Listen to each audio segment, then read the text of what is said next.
Dans cette édition, nous irons au palais présidentiel où s'est tenu ce matin un conseil des ministres.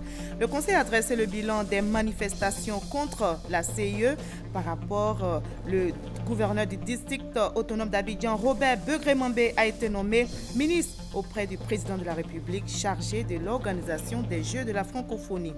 Parmi les dossiers qui seront abordés au 5e traité d'amitié de coopération Côte d'Ivoire-Burkina Faso figure la libre circulation des personnes et des biens et le trafic transfrontalier. Alors, quelle est la réalité sur le terrain? Élément de réponse dans ce journal. Après Épervier, la police nationale lance une autre opération baptisée Vacances sécurisées. L'objectif est toujours le même, traquer les bandits, assurer la sécurisation des personnes et des biens. L'actualité en RD Congo est marquée ce mercredi par le retour de l'opposant congolais Étienne Tshisekedi.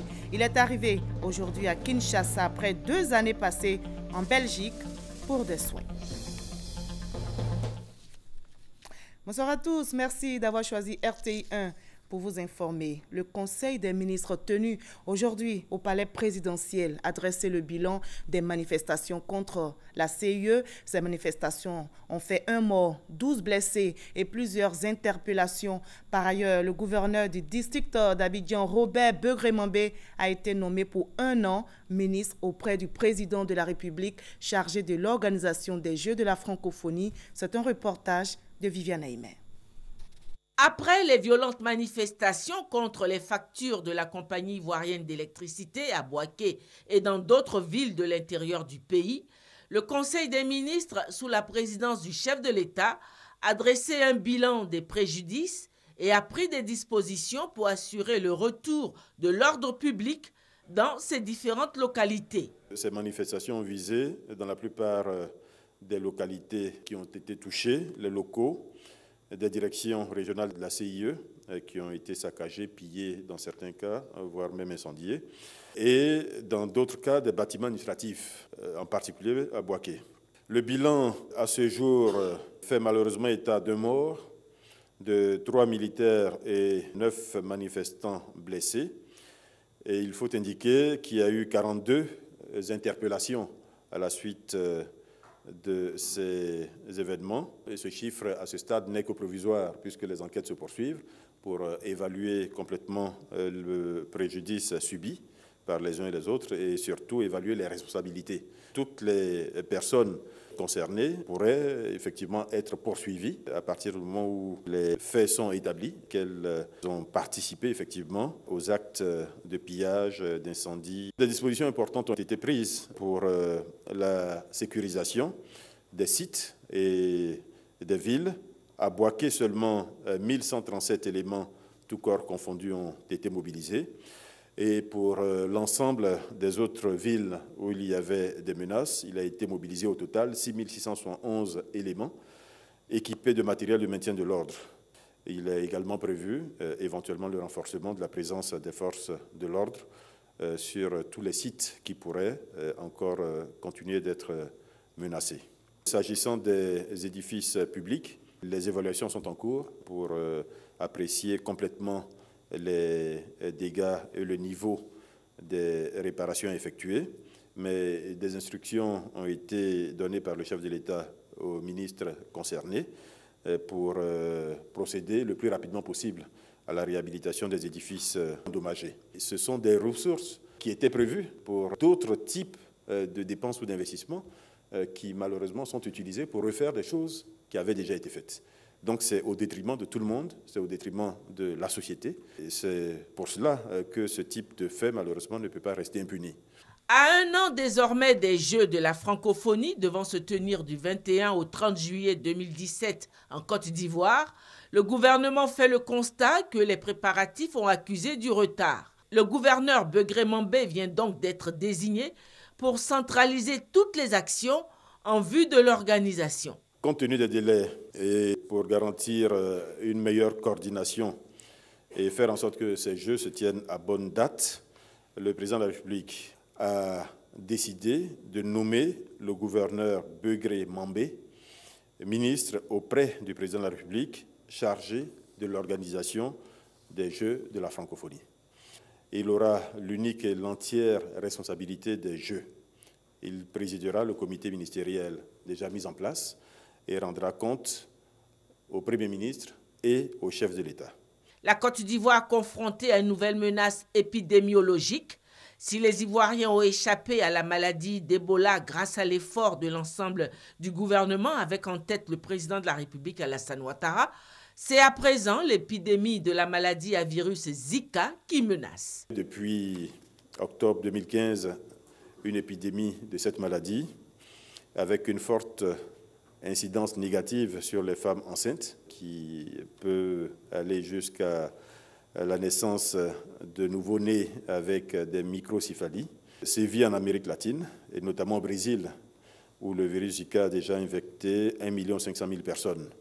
L'épidémie a atteint le Cap-Vert, donc menaçant ici directement les pays de la sous-région, dont le nôtre. Face à cette situation, un plan de préparation des ripostes de la Côte d'Ivoire a été élaboré. Dans ce plan, il y a notamment un plan de démoustication donc prévu pour le district autonome d'Abidjan, pour le port de San Pedro, parce que ce virus rentre principalement avec les voyageurs ou par les voyageurs, et les échanges commerciaux. Dans le cadre du 5e sommet du traité d'amitié et de coopération Côte d'Ivoire-Burkina Faso, un conseil des ministres conjoint se tiendra ce jeudi 28 juillet à Yamoussoukro, avant la rencontre au sommet des deux chefs d'État, Alassane Ouattara et Roch Christian Kaboré, prévue le vendredi 29 juillet.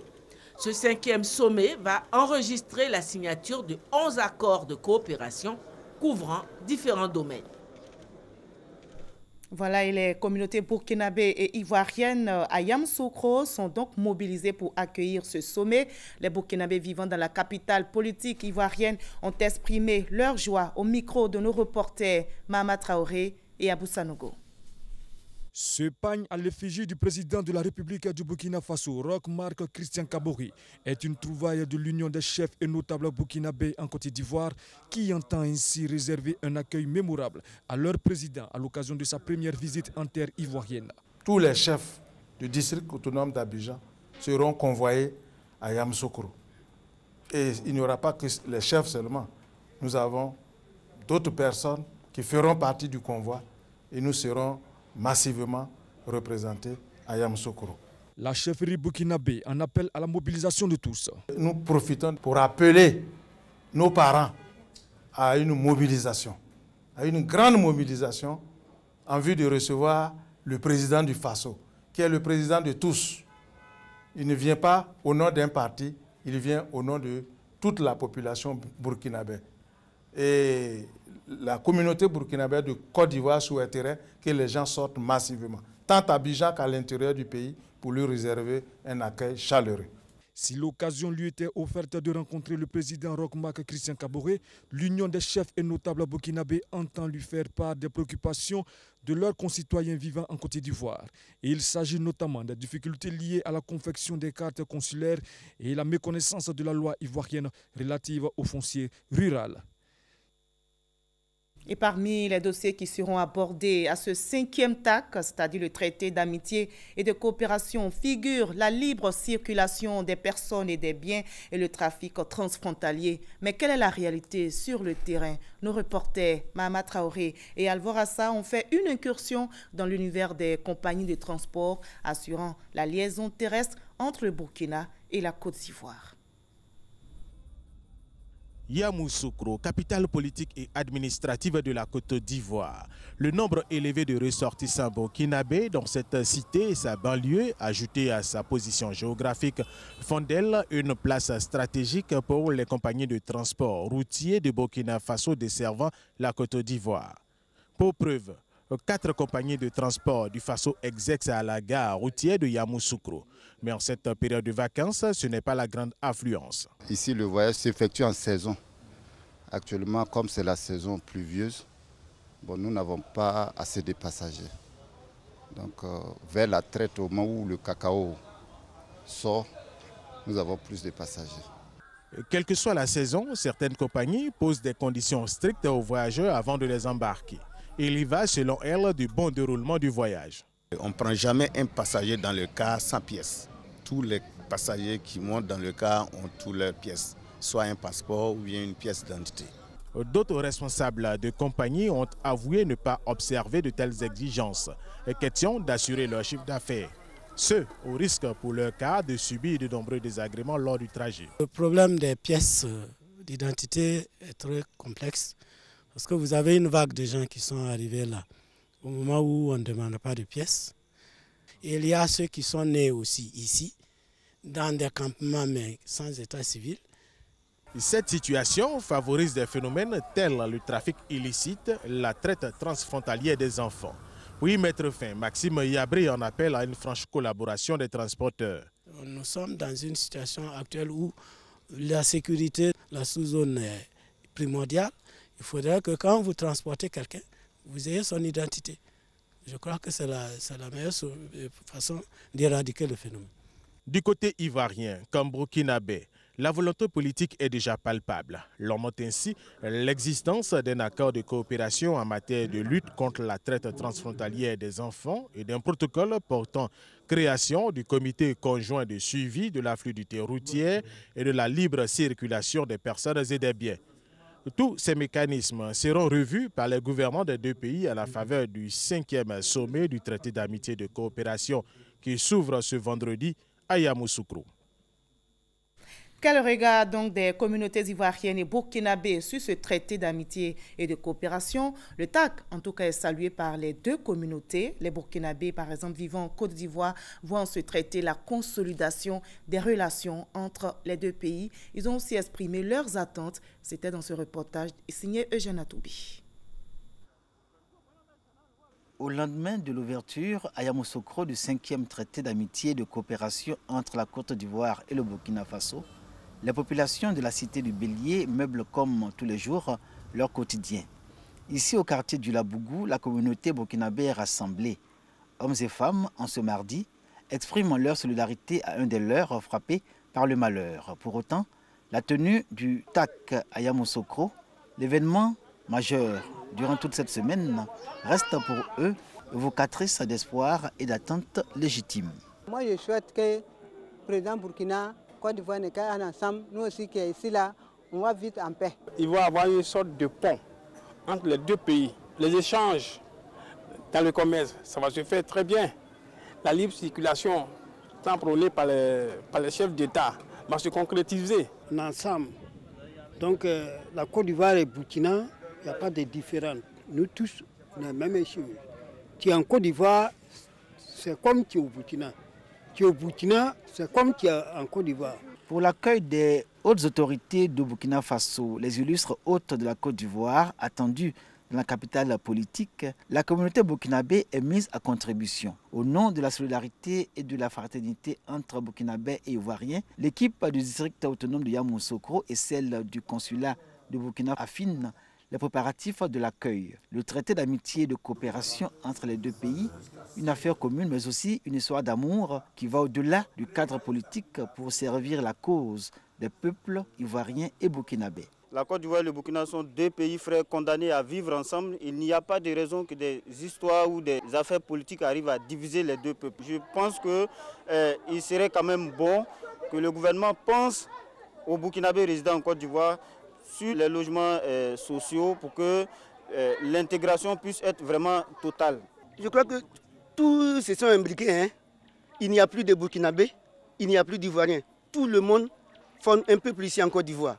À Yamoussoukro, burkinabés et ivoiriens constituent une communauté qui fait de vivre ensemble une valeur et de l'intégration, l'illustration des liens multiséculaires entre la Côte d'Ivoire et le Burkina Faso. Deux États dont les populations attendent de ce 5e traité d'amitié et de coopération la normalisation totale des relations entre la Côte d'Ivoire et le Burkina Faso. Passer la parenthèse de turbulence qui a ajouté l'excellence des relations entre ces deux pays frères.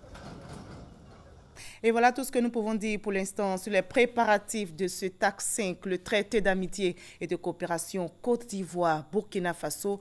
Le sommet, je rappelle, s'ouvre officiellement vendredi à Yamoussoukro.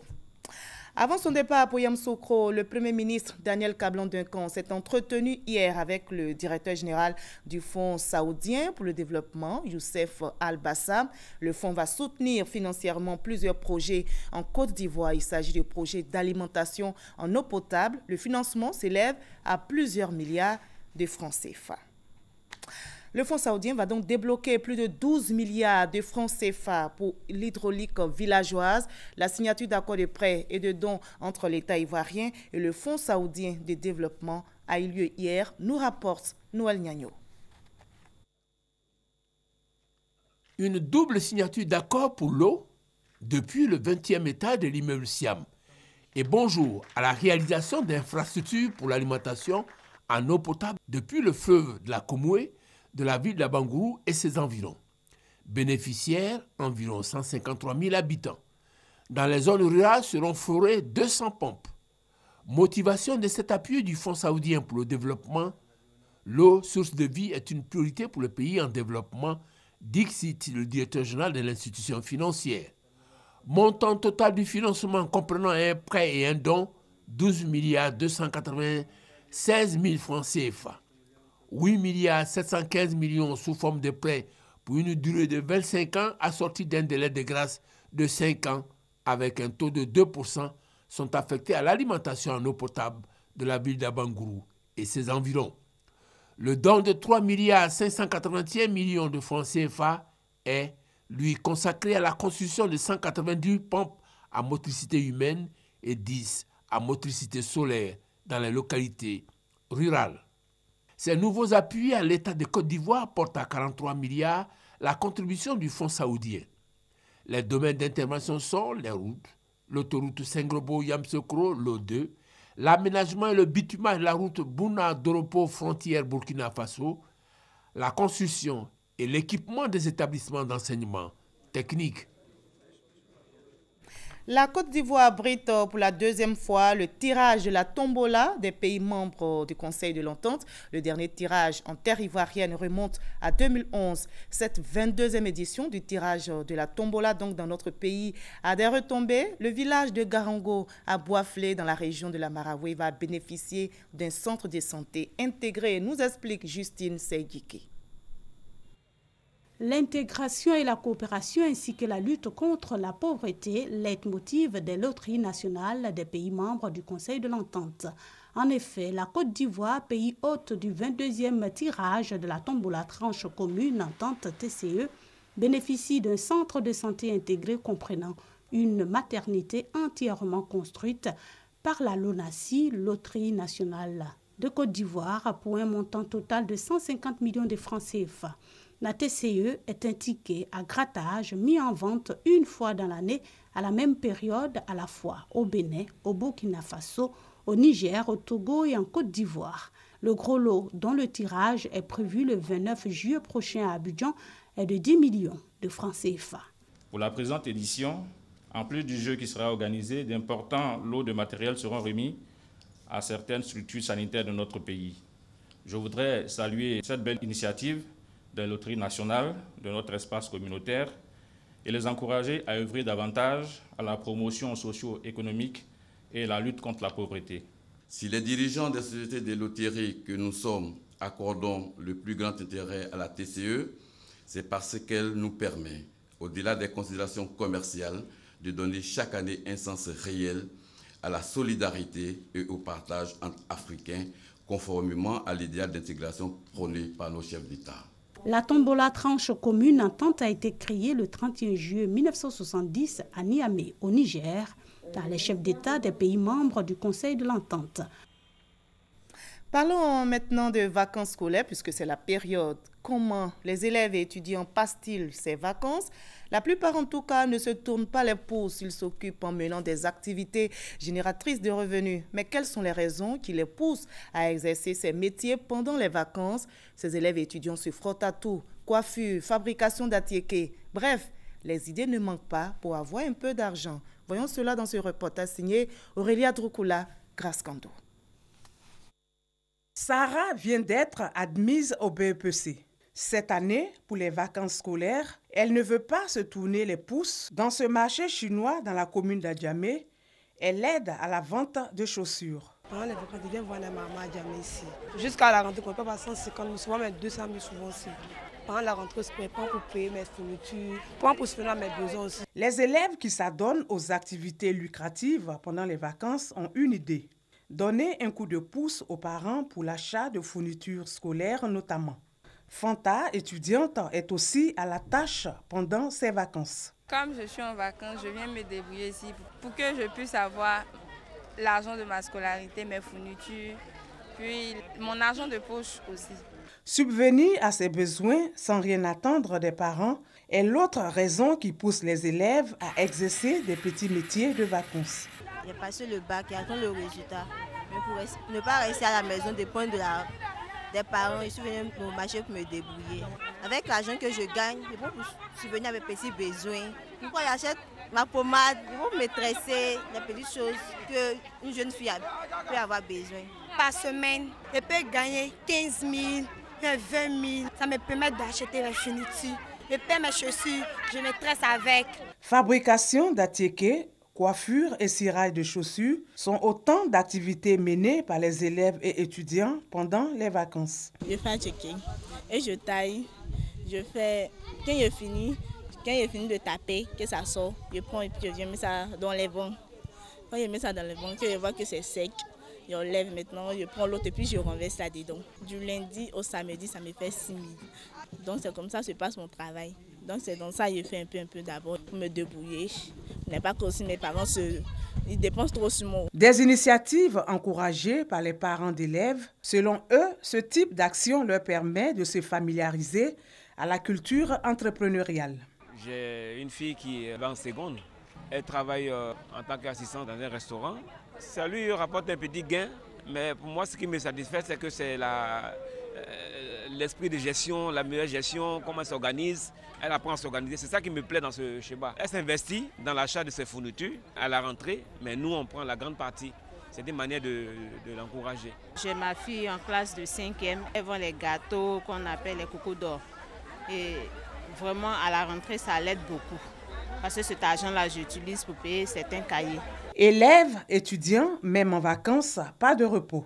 Après les études, le travail continue donc et les vacances sont une période propice pour réaliser de bons chiffres d'affaires en vue de venir en aide aux parents à la rentrée scolaire.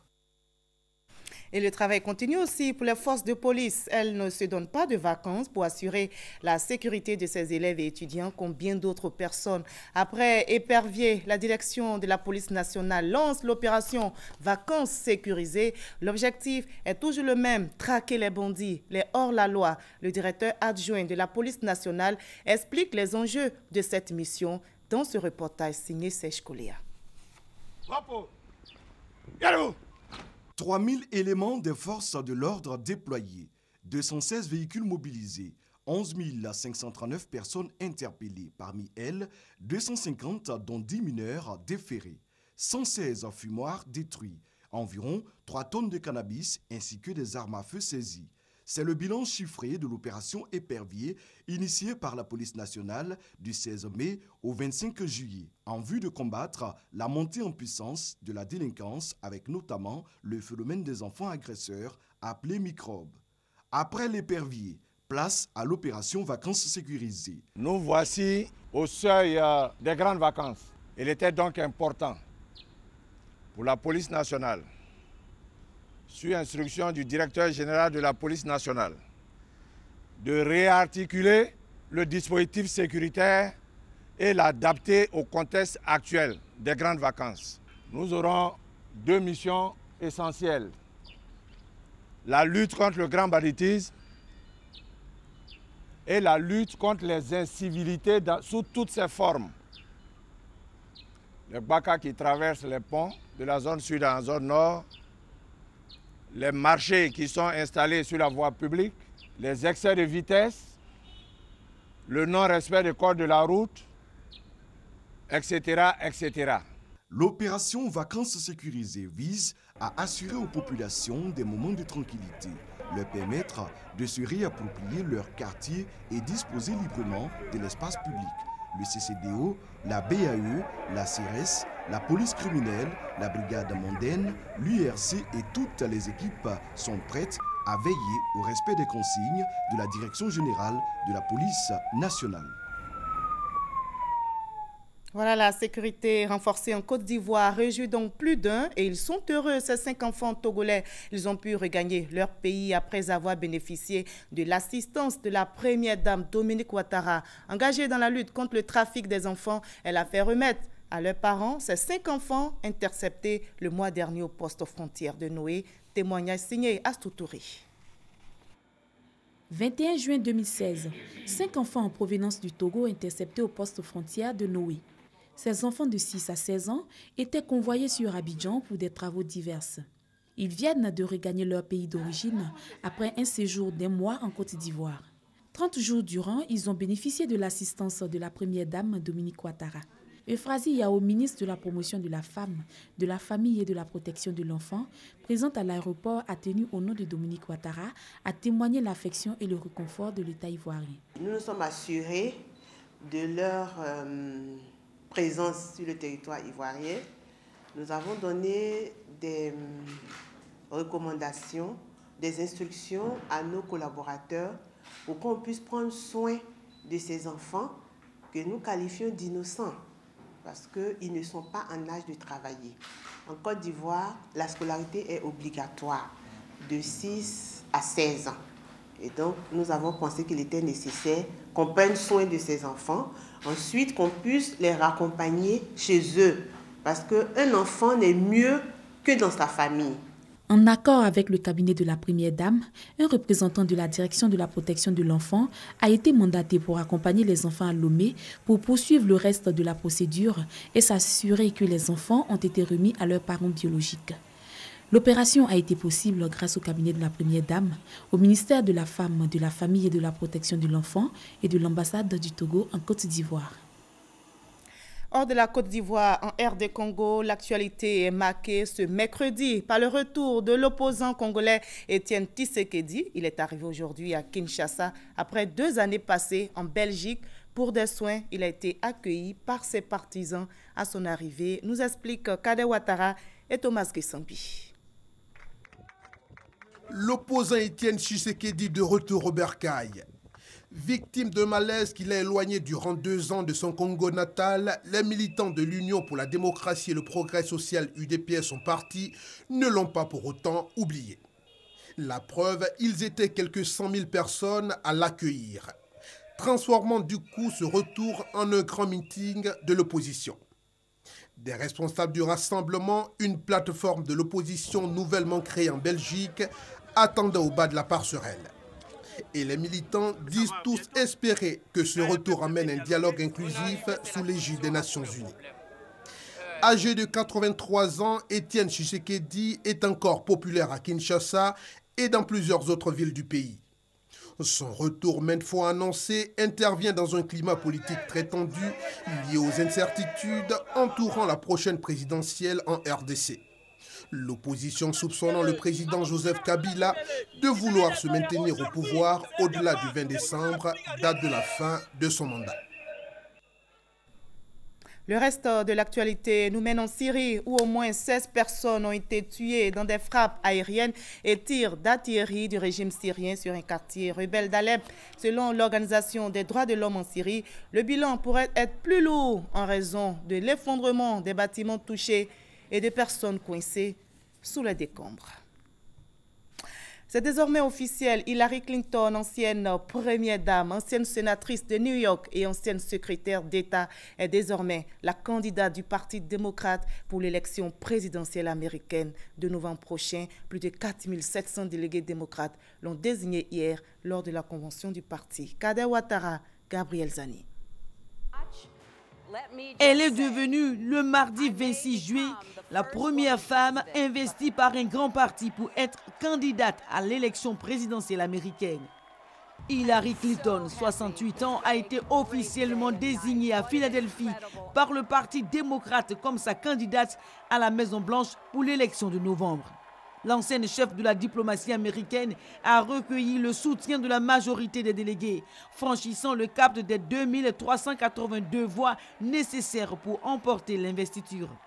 Le mardi soir, depuis sa résidence à Chapaka dans l'État de New York, elle a pu suivre la cérémonie d'investiture où étaient rassemblés plus de 4700 délégués. Hillary Clinton a surtout écouté son époux Bill Clinton, ancien président américain de 1993 à 2001, lui rendre hommage. Elle acceptera sa nomination le jeudi 28 juin en clôture de la Convention démocrate avant de repartir en campagne dès le lendemain et espérer l'emporter le 8 novembre face au républicain Donald Trump.